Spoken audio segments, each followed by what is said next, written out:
Hey guys, my name is Preston here at the DLASC, and for this video, I want to talk about the power rule of logarithms.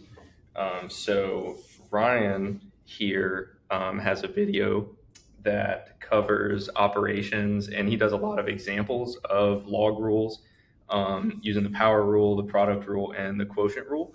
But what I wanted to do today is go over a little proof to show you exactly how the power rule works with exponents or with logarithms. I'm sorry. So first thing I'm going to do is let's go ahead and write the relationship between logs and exponential functions. Oops, not exponent. There we go. Okay. So what I'm going to do here is just write a rule that if you're in algebra or calculus, you should already know. And what this rule is going to be is if we have log base A of B being equal to C, then it must also be true. Here we go. It must also be true that A to the C is equal to B. And this is the whole idea of logarithms. They are the inverse of exponents. You can see that they both have the same base, but for our exponent, B, which is our output, is dependent on C. And for log, C, which is our output, is dependent on B. Now, these are the same constants. So the B here is the same as the B here. The A here is the same as the A here, and so on. The C's are the same. All right. Okay, so go ahead and condense this down, and we're going to move that guy here. All right, now the power rule of logs states this.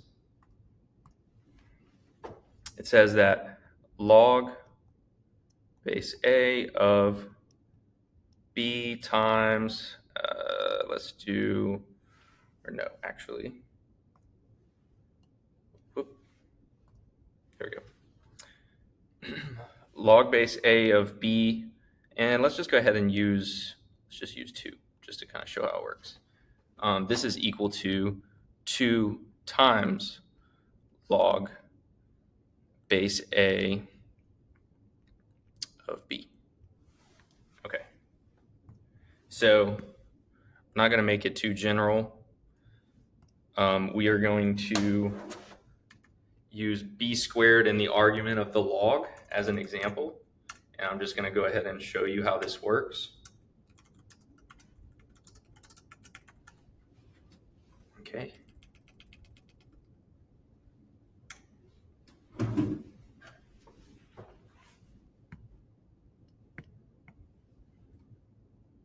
All right.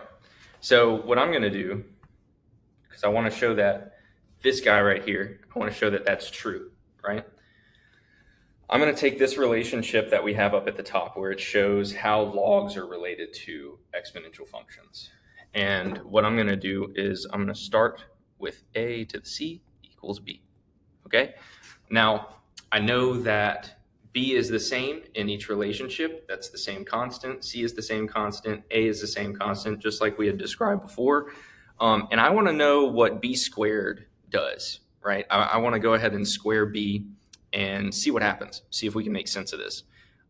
So what I'm going to do is square B. If I square B, I'm going to have to square both sides, right? Because it's equal to A to the C. So A to the C squared is equal to B squared, right? A to the C times A to the C is equal to B squared, right? Because that's the same as A to the C squared. And then off to the side here, I'm going to write this real quick. So here's an exponent rule. X to the A times X to the B is equal to X to the A plus B. Okay? If that doesn't make any sense to you, think about this. Okay, so X is equal to x to the first power, right? And that means that if we were going to express something like x cubed, let's do x to the 1 times x to the 1 times x to the 1 is equal to x to the third power, okay? Notice that this is x to the 1 plus 1 plus 1 equals x to the third. All right, now that's an exponent rule. You guys should know that if you are at this point doing logs. Let's get rid of all this junk, just as a refresher. All right. Okay, so now back to this guy. That means that a to the 2c, right? Because that's c plus c is equal to b squared. All right. So now I have this relationship right here when I've squared b, and I came from this guy over here, right?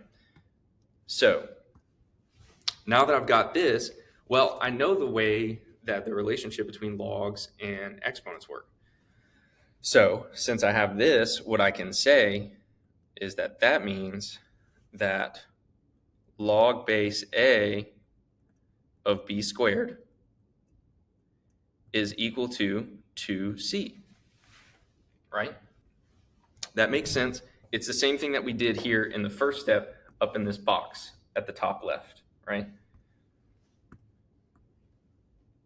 Same thing, okay?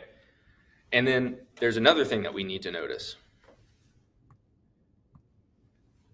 You can see that c here is equal to this guy. So what I'm going to do is I'm going to sub this dude in for c. And then log a of b is equal to log a of b squared is equal to 2 times log a of b.